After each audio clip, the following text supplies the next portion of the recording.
trabajando.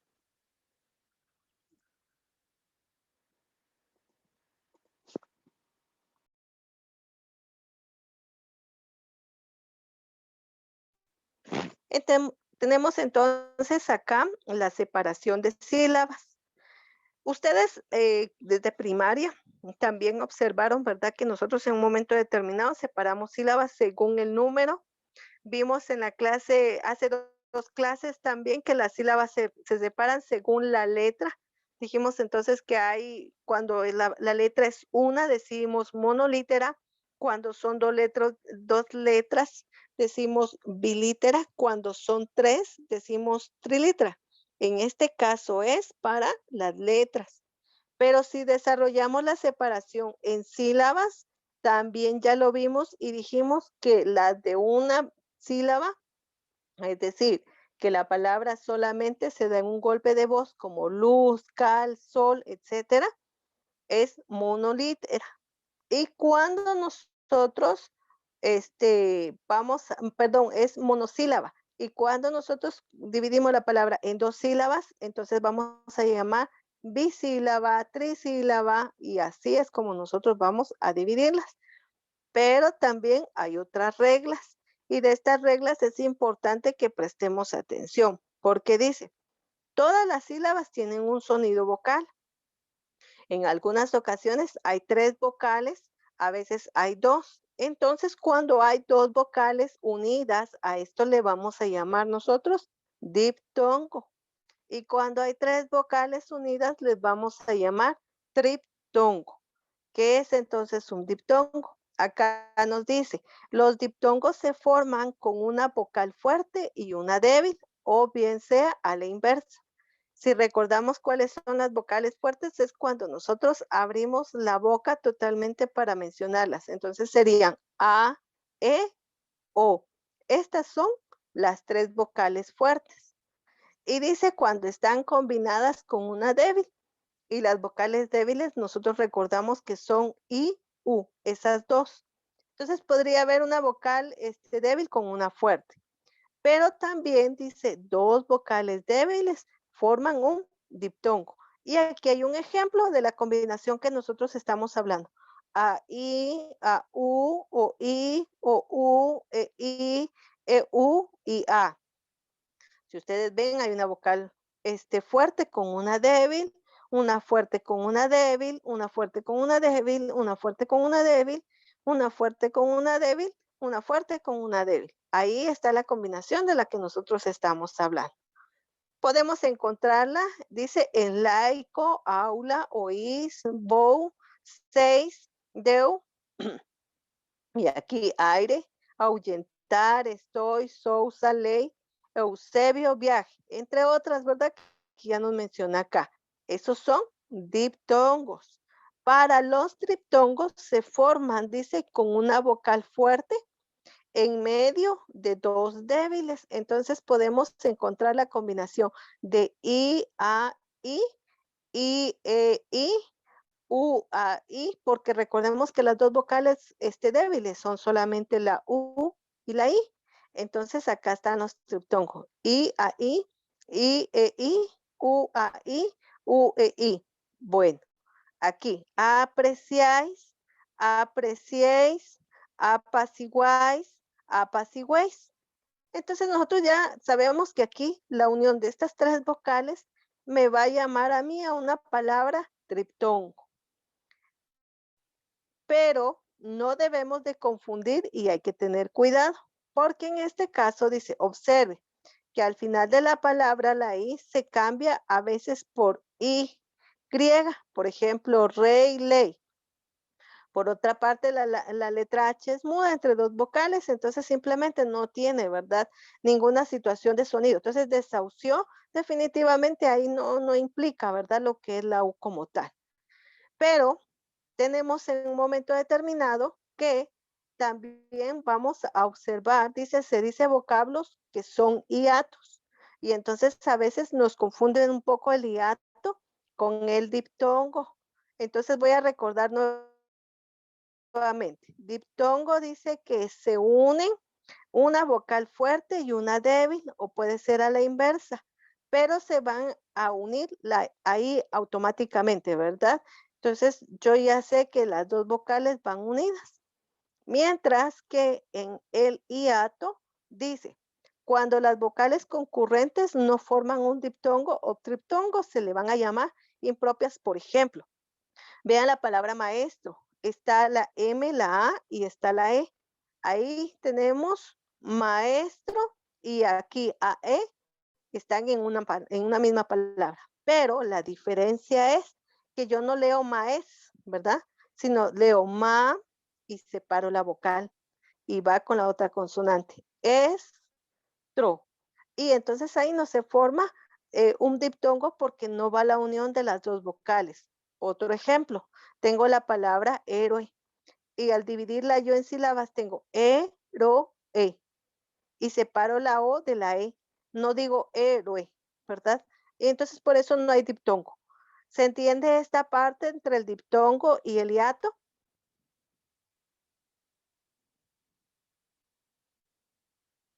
Sí, Jóvenes, señor. muy bien, gracias. Y entonces voy a pasar y dice, también se representa en un momento determinado por un prefijo y nosotros ya dijimos que el prefijo va antes y el sufijo va después de la palabra. Entonces aquí hay prefijos. Desarmado, dijimos que esta palabrita viene en relación, ¿verdad? Al prefijo y la palabra es armado. Inanimado, nosotros, desanimar, etcétera. Y entonces en esta estructura se respetan los prefijos. Yo no puedo, por ejemplo, dividir, ¿verdad? Desarmado, no, porque ya la palabra viene estructurada, es armado y el prefijo es des. Entonces no voy a separar.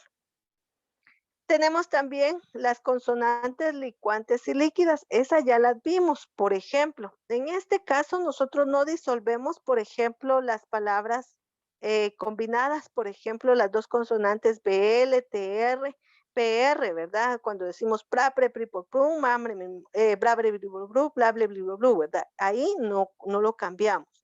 Pero en este caso, por ejemplo, cuando decimos tabla, yo no voy a decir ta, la, ¿verdad? Sino digo ta y bla.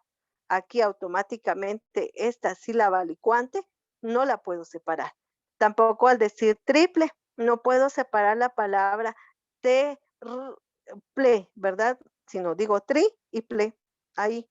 Las licuantes y las líquidas tienen que estar unidas según la consonante. No las puedo separar.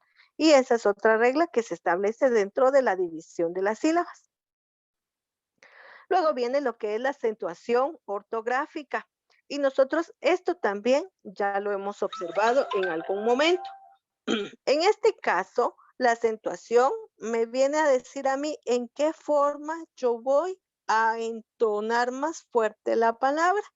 Y en dice, es la expresión que se da a la entonación de aquella letra que está acentuada.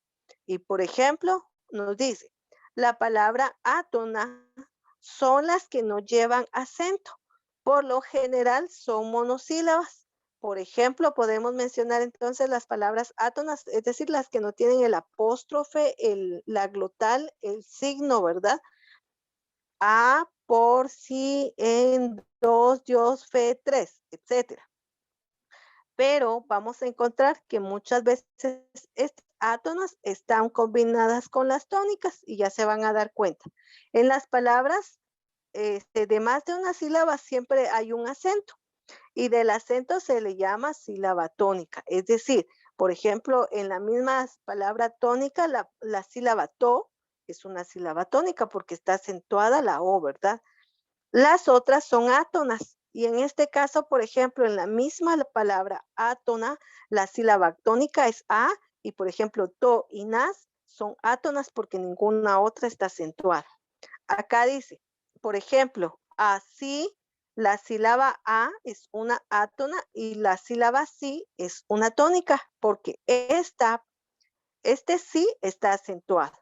La sílaba dice que lleva antes de la átona se llama protónica y prestemos atención a esto.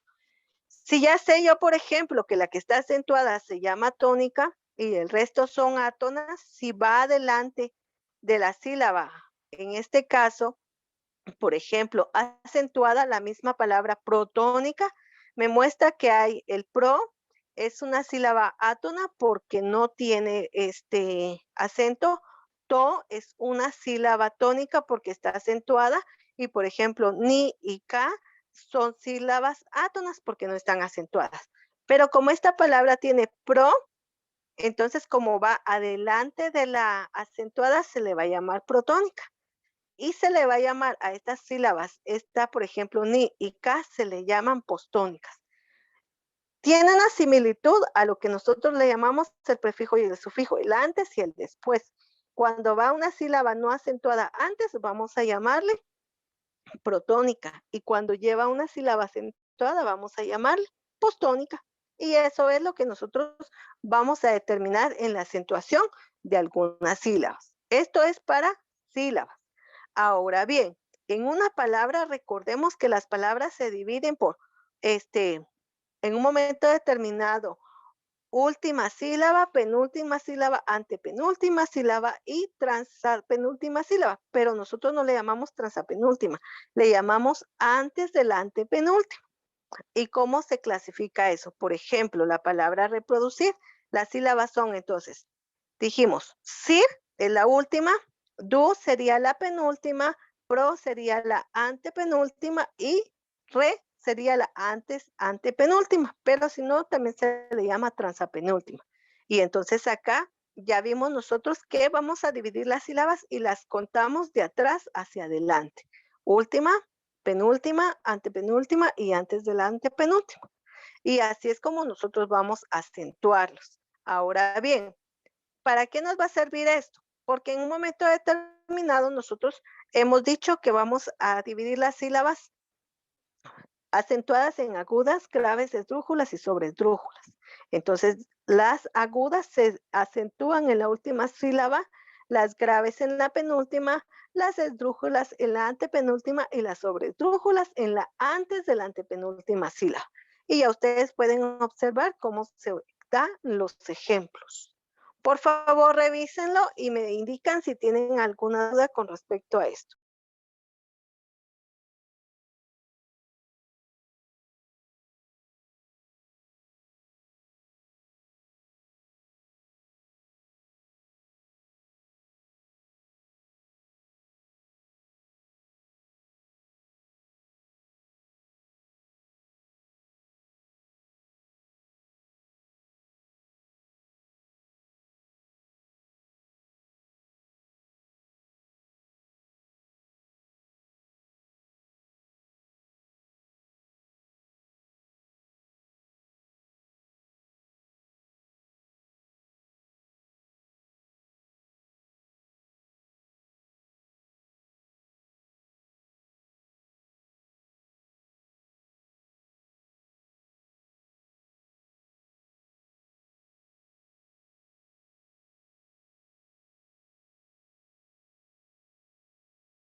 ¿Alguna duda?